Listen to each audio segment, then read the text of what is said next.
नमस्कार, मैं हूं संदीप चौधरी। आज सबसे बड़ा सवाल में मैं बात करने वाला हूं छज्जा तोड़ने और हड्डियां तोड़ने की। आप कहेंगे नहीं, ये बात समझ में नहीं आई, छज्जा तोड़ना, हड्डी तोड़ना, क्या बात कर रहे हो? मैं थोड़ा आपको समझाता हूं। 3 दिनों से देश में एक विजुअल लगातार दिखाया जा रहा है, एक विजुअल को लगातार हर चैनल दिखा रहा है। यह मुंबई के पाली हिल का इलाका है। यहां पर देश की सबसे बड़ी राष्ट्रभक्त कंगना रनाउत का दफ्तर है और इस दफ्तर का छज्जा तोड़ दिया गया तो देश में बवाल मच गया कि क्या हो गया है कानून व्यवस्था को। विरोध के सुर में ऐसी दुश्मनी भरी कार्रवाई क्यों की जा रही है? यह देश किस तरफ जा रहा है? तमाम सवाल उठाए जा रहे हैं छज्जा तोड़ने पर। अब मैं हड्डियां तोड़ने के भी कुछ विजुअल्स आपको दिखाने वाला हूं। ये तस्वीरें आपको दिखा रहा हूं। ये हरियाणा के कुरुक्षेत्र में पिपली इलाका है। आप 2 दिन पहले की तस्वीरें हैं।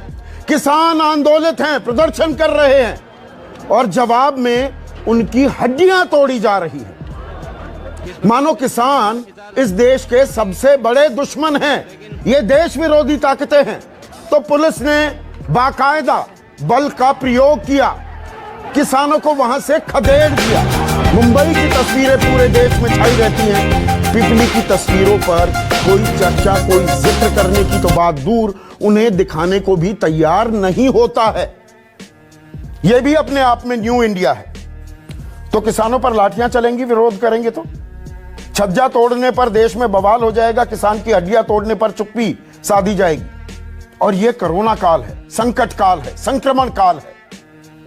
अर्थव्यवस्था की विकास दर ने ऐसा जबरदस्त गोता खाया है, 23.9% पर आकर टिक गई है। और बुरी गत होती, यह तो भला हो किसानों का, इन मेहनती किसानों का जिन पर लाठियां बरसाई जा रही हैं। कृषि क्षेत्र में विकास दर 3.4% है।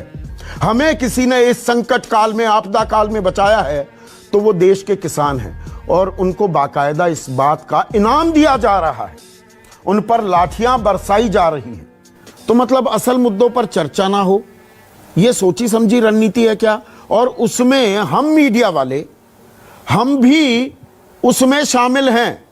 अब देश में सबसे बड़ा मुद्दा, सबसे बड़े किरदार यही रह गए हैं। बस कंगना रनाउत क्या कह रही हैं, या सुशांत सिंह राजपूत की मौत की गुत्थी अगर हट गई तो ये ड्रग केस, ये कौन कौन से ड्रग लिया करते थे, क्या ड्रग कार्टेल है, यही देश की समस्याएं रह गई है। इसमें राजनीतिक जमात भी शामिल है और मीडिया भी शामिल है। अब एंकर से बाहें ऊपर करके आपने देखा होगा ताल ठोकी जा रही है।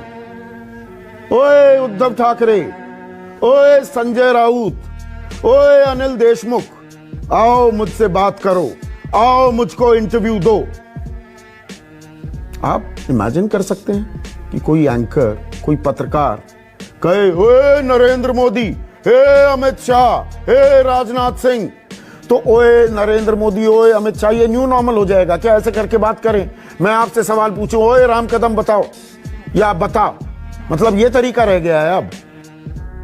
तो ये जो निरंकुशता है ना, ये नियो एब्सोल्यूटिज्म है, नव निरंकुशवाद है और इसकी कीमत देश को चुकानी पड़ेगी अगर हम सजग नहीं हो जाते।